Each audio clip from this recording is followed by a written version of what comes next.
कथाओं से उसने अपने कानों को कभी तृप्त नहीं किया।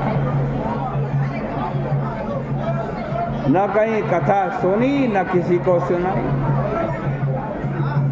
मृत्यु हो गई। मृत्यु के बाद क्या हुआ? शमी वृक्ष के ऊपर छिन्न कर्ण नाम से पिशाच बन गया। उसका कोई आश्रय नहीं था, निराहार रहता था। अतः उसके कंठ, ओठ तथा तालु सूखे रहते थे। ऐसी दशा में रहकर खेद करते हुए उसके 10,000 वर्ष बीत गए, लेकिन उसने कहीं भी कोई भी अपना रक्षक नहीं देखा।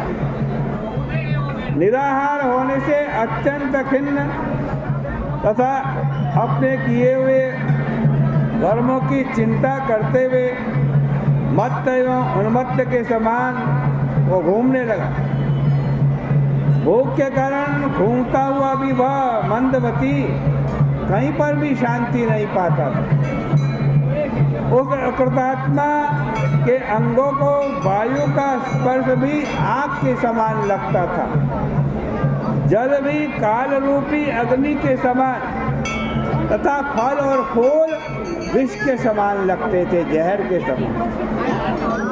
ऐसी स्थिति में उस निर्जन वन में, जहाँ की कभी कथा नहीं होती थी एवं साधुओं से रहित उस अपने आश्रय भूत क्षेत्र में बड़ा व्याकुल हुए, आज वह कर्मकांडी बेचारे को कहीं भी सुख नहीं मिला। बैठी नसीपुरी में वो रहने लगा।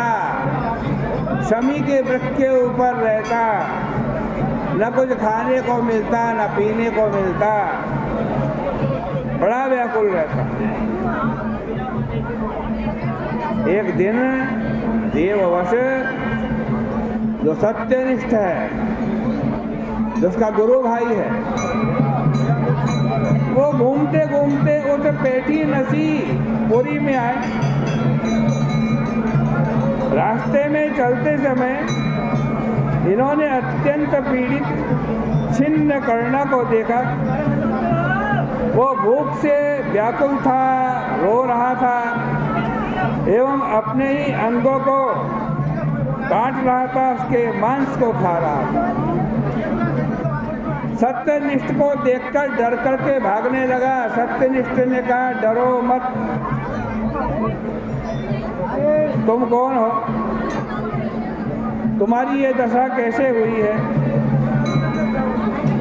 तुम चिंता मत करो, अब इसके बाद तुम्हारे को कोई कष्ट नहीं मिलेगा, कोई दुख नहीं मिलेगा। इस प्रकार उसके द्वारा आश्वासन पाकर छिन्न कर्ण अत्यंत विह्वल होकर के बोला, प्रभु, मैं दुर्वासा का शिष्य तपोनिष्ठ नाम का यति हूँ। मैं ब्रह्म क्षेत्र में रहता था, बड़ा दुराग्रही एवं कर्मनिष्ठ था। हे मुने, मूर्खतावश कर्म लोप होने के भय से मैं दुर्बुद्धि ने साधुओं द्वारा बाँची गई भागवत कथा का भी आदर नहीं किया और न कर्म एवं कर्म फलों को काटने वाली भगवान की कथा का व्याख्यान ही श्रोताओं के लिए किया।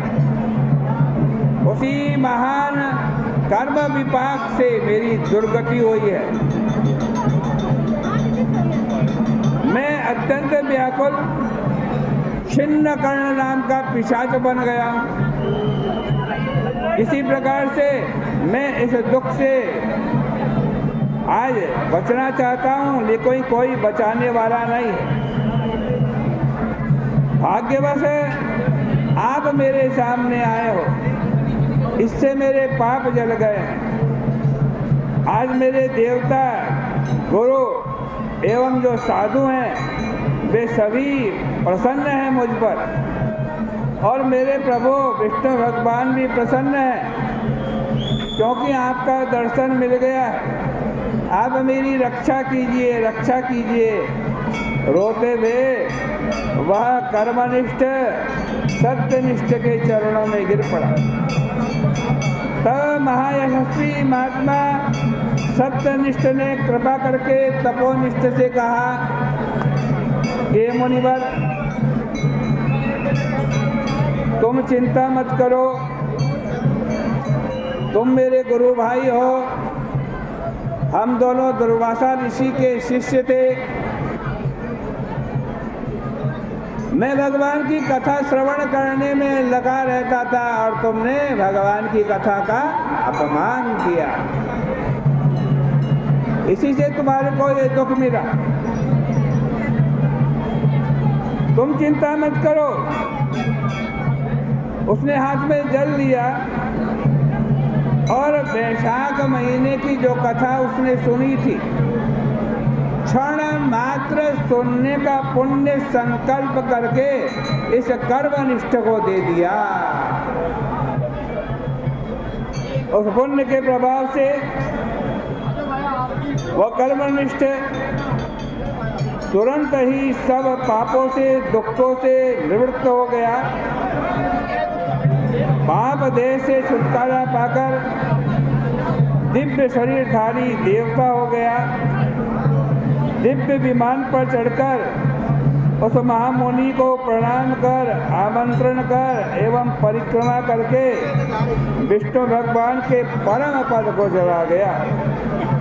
तदनंतर बुद्धिमान महात्मा सत्यनिष्ठ भी बैठी नसी पूरी के लिए महात्मा श्रवण को, इस विशेषता को, महात्मा श्रवण की विशेषता को बार बार सोचते हुए गए।